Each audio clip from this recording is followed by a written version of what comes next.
Alors, moi déjà, je suis agent sportif FFF depuis 2010 et en tant que femme, j'ai vite analysé qu'en arrivant dans ce monde de football professionnel assez hostile aux femmes, il y avait peu de femmes un peu partout dans l'organigramme de clubs. Donc j'ai créé une petite association Ballon Aiguille pour aider à la promotion et au développement des sports collectifs au féminin et aussi pour faire en sorte qu'il y ait plus de femmes présentes dans le monde du football professionnel. Je m'occupe de plusieurs joueuses de football de l'équipe française internationale. Donc je me suis dit, pourquoi pas une femme? Parce que je trouvais ça incroyable qu'en 2014, il n'y ait pas une femme qui ait eu cette charge, enfin ce challenge en tout cas à relever de devenir entraîneur d'une équipe professionnelle de football. Et donc je me suis dit, il faut que je trouve le bon CV. Donc j'ai trouvé Elena Costa grâce aussi à mon collaborateur Patrick Esteves et mon frère. On s'est attelés tous les trois à trouver ce CV. Et ce qui m'a plu dans son CV, c'est qu'elle a plus d'expérience dans le football masculin.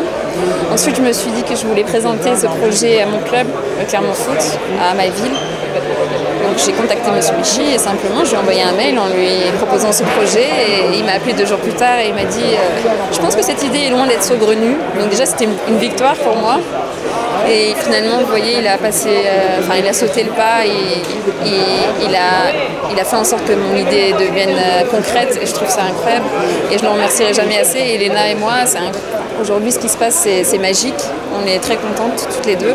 On a conscience qu'on est responsable aussi parce qu'il faut absolument que ce soit une réussite pour pouvoir ouvrir d'autres portes. Parce que l'objectif, c'est qu'il y ait beaucoup d'autres Elena Costa.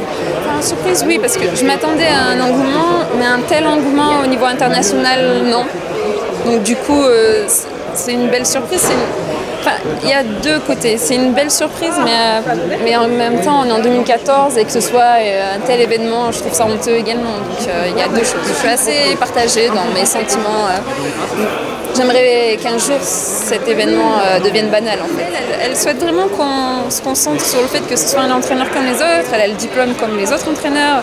Ok, certes c'est une femme, mais avant tout un entraîneur et elle en a un peu marre effectivement qu'on lui pose toujours les mêmes questions. Alors femme, non c'est un entraîneur comme moi, à chaque fois on me posait des questions, alors une femme agent, non je suis un agent avant tout et voilà. Et toutes les deux on est d'accord sur ça, on n'est pas du tout féministes. On est contre la parité d'ailleurs, on est pour les compétences et contre les injustices et du coup quand il y a une femme qui a des diplômes, je vois pas pourquoi on l'empêcherait de s'exprimer dans la voie désirée juste parce que c'est une femme. Voilà.